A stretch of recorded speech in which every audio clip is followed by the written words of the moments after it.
at this moment. Well, he's saying the right thing, but there's nothing that Shane can do with this situation too much. He doesn't have the coordination, the power, you know, anything that can do to be a real problem for Mayweather right now. Mosley's had some late knockouts, notably against Ricardo Mayorga a couple of years ago. Mayweather generally at this moment in the fight is content to continue asserting his dominance. He doesn't judge his record according to how many knockouts there are. His thing is to outbox you. And he's done that clearly against Shane Mosley. It's interesting that he's beaten Mosley in a more dominating way than he had with Oscar De La Hoya. Of course, Mosley beat De La Hoya twice, and De La Hoya gave Mayweather a better fight. Some people believe De La Hoya won the second fight against Mosley. This group in particular was adamant about it that night. And, of course, one difference is, a lot of people say if you want to fight Floyd and you want to have any success at all, there's a right hand by Mayweather, then you better start with a great jab. Mosley has never had the really great jab, right, Emmanuel? No, he's like a rubber wrist. He doesn't have any power in his jab at all. And just to follow the point through Larry's comparison, De La Hoya did have an excellent jab. De La Hoya one of the greatest jabs in boxing. So that's the difference, and maybe that's the reason that De La Hoya was not as one-sidedly beaten as Mosley appears to be at this moment.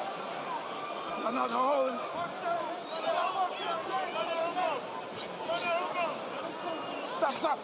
In fact, for about 7 rounds, Oscar De La Hoya was in the fight with Floyd Mayweather because of that jab. And it was only when he began missing with the jab and then eventually stopped throwing it that Mayweather took over the fight. Stop. Here, the takeover began in round 3 after Shane Mosley had some fireworks that lit up the crowd in round 2. Well, actually, at the end of the first round, I saw right away Daniel Crawford was going to take over the fight. Even though he'd been hurt that round, I saw he survived it, and I could just see his coordination, his focus, his eyes, his intensity is way better than Shane's. Another hard right hand by Mayweather. Mosley is swinging and missing. I don't know if he's done what Naz Richardson told him to do, move his head, step over. I haven't seen it, if he's done it. I don't know that I've ever seen a trainer make the fighter verbally repeat the instruction the way Naz did.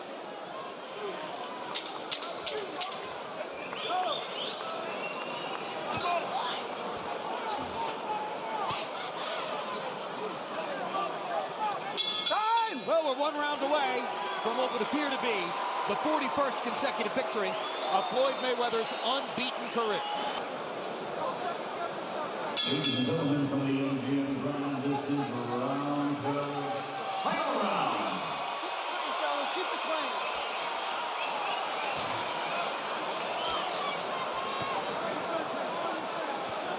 Well, let's see if Shane Mosley has plan Z.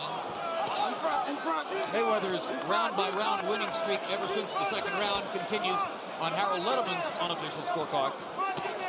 Bring him up, Left Shane. hook to the body. I've been looking for it all night. Shane Mosley finally threw one. Stop. Heads, fellas, watch the heads. Good left hook by Mayweather. Mosley had to hold on for a moment. Mayweather was able to get in a shaft of a right hand, too. Stop back. Here we go, fellas.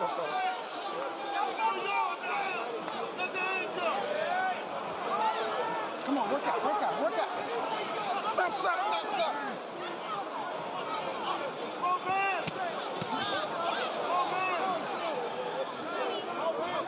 Another left hook to the body by Mosley. No, let him up.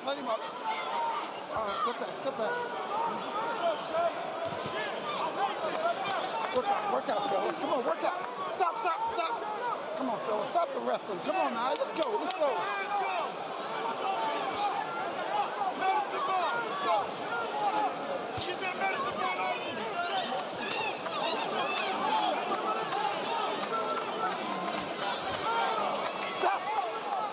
So you have to assume that once this is over, all the talk will be about the subject we spent the first part of the year discussing, or the latter part of last year discussing, and that's Floyd Mayweather versus Manny Pacquiao. The difference would be speed. Well, Pacquiao's pretty fast himself. That's the point. Obviously. Is he faster than Floyd? That's the question going into that fight.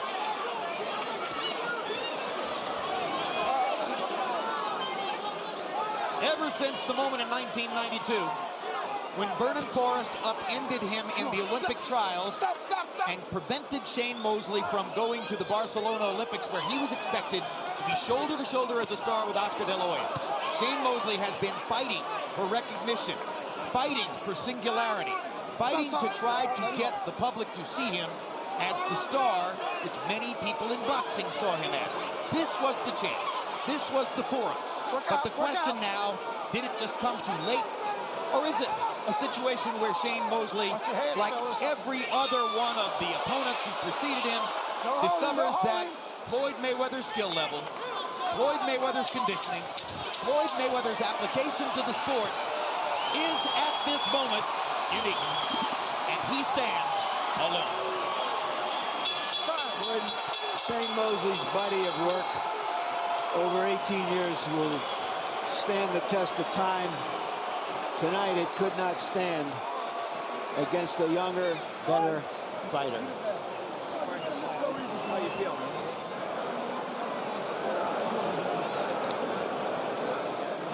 A warm moment for Mosley with a couple of members of Mayweather's corner, Nate Jones and Leonard Ellerby. Floyd, for his part, looking relaxed, collected, and really not even winded. No, it wasn't even really a tough gym workout for the most part. That's how good he is. After the first round, he was at ease, totally in control, and thank God that he's not a really aggressive guy, because if he had, he would have knocked Shane out. It's just the fact that he wouldn't commit too much. He only throws 1 or 2 shots. But if he'd have sat there and shot 5 or 6, 7 shots, it would have been over with.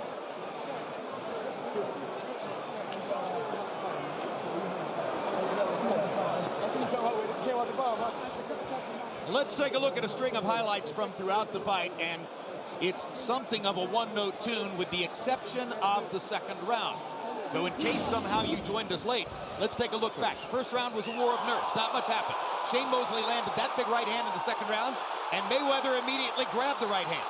Then, when Mosley landed a second right hand, watch Mayweather's front knee buckle. And at that moment, the crowd went wild, thinking that Shane Mosley was proving that he had a big chance in the fight. But in rounds 3 and 4, Mayweather stepped up and made the point emphatically that round 2 was an anomaly. And the pattern of the fight would be the same movie we've seen several times before. The faster, more well-coordinated fighter using his defense to frustrate the opponent and using his rapid punching offensive skill to land when he wants to. Throwing only when he wants to, not trading, boxing, selecting, dictating, managing, and ruling the fight against Shane Mosley. He won every round from the second round on, at least by our lights. Now let's go to Michael Buffer with the scores.